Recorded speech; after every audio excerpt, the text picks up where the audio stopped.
喂，喂，听得到吗？听得到。Yay. I'll be speaking in English actually. Don't worry. 社会学是一个我说中文大家也听不懂的学科，所以应该不会有太多区别。It won't make a difference. So, distinguished ladies and gentlemen, good afternoon. I'm Jason from ULInkCollege Guangzhou. First, let me crave your indulgence to spend a few seconds to look at this picture.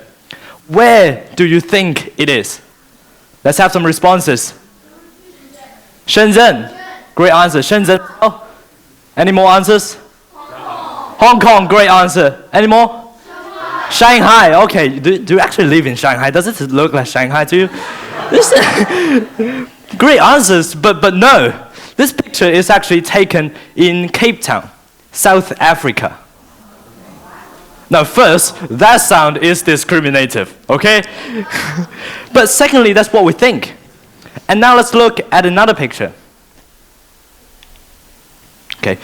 Does this picture look more Africa to you? Yeah. You know, wild animals, and every African is from a tribe, and where historical events are drawn and painted on walls for preservation, and there is always a group of white people working for the Discovery Channel. When you compare these two pictures, why does the picture below look more Africa to us? It is stereotyping, isn't it? But more importantly, what shapes our stereotypes? This is actually a great example of illustrating how hyper-reality diverse from reality because of the outcome of simulation. I have studied in depth of sociology, and I'm a huge fan of this academic discipline. And I have written a research paper in this area of knowledge. And I have the pleasure today of introducing to you one of the greatest and most famous sociologists of our time, who is called Jean Baudrillard, a French sociology. His seminal publication, Simulacra and Simulation, has had huge impact on the way we think. In this book, he posits that the way one perceives the world is heavily influenced by the media. It is the media that transports us into places where we cannot be physically present in time and space. And media, such as WeChat, QQ, Bilibili, YouTube, TikTok, among many others, becomes essential tools for us to understand the world. Now pause for a moment and in your mind's eyes, imagine this. You are about to have an important dinner or an important meeting with, let's say, Jack Ma, your favorite person. On the top of White Hand, and there'll be other business people, government officials, and prominent figures will be in attendance. The question is, what would you wear? I have three options for you. First, your pajamas, your sports outfit, or a suit. Now let's vote. Raise your hand if you wear pajamas to the dinner. Okay? Okay. So for those who are raising hands, good luck. Okay? Anyone favor sports outfit? Anyone favor the suit? Yes, the majority. And let me ask you another question. Have any one of us actually had dinner with Jack Ma? No. And then there's another question that, how do we know that the suit is the best choice? Well, it is because we learn it from the television, don't we? This is what people wear on formal occasions, and we learn from the media, and therefore we think that the suit is the ultimate choice. But you see, our lives are really just imitations of what we see on the media. And for example, you dress formally to a job interview or a TED Talk, and you will wear trousers and sneakers for the application for a PE or sports-related job. And according to Jean Baudrillard, what you buy determines your identities, and media shapes what you buy. Think about it this way. If you're a student, you buy stationery. If you are a business people, you buy laptops. If you are a Lakers fan, you buy Lakers shirt. If you are a computer engineer, Just kidding, no offense, just kidding. But indeed, what you buy determines your identity, and media shapes what you buy. We learn from the media. And this phenomenon, by Jean Baudrillard, according to Jean Baudrillard, is called simulacra. And now you might have a question that, wait a second. Media also reflects reality, doesn't they?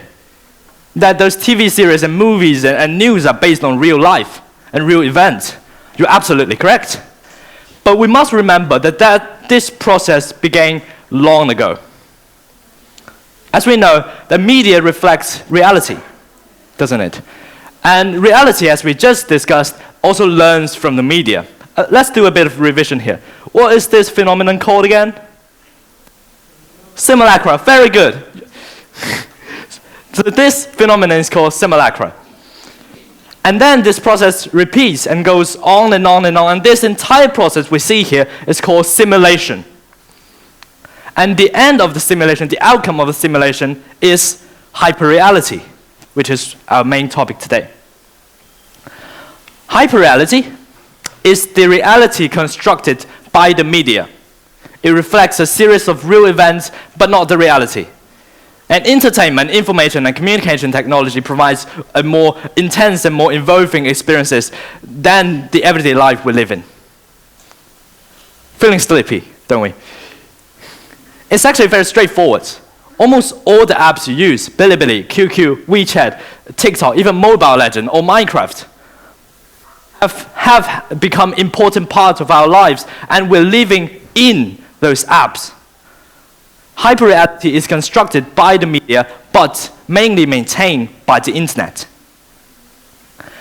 And now we know that our lives are heavily shaped by the media, and we live in a hyperreality that media construct. However, hyperreality can be harmful because not all information you see online is objective or accurately narrated.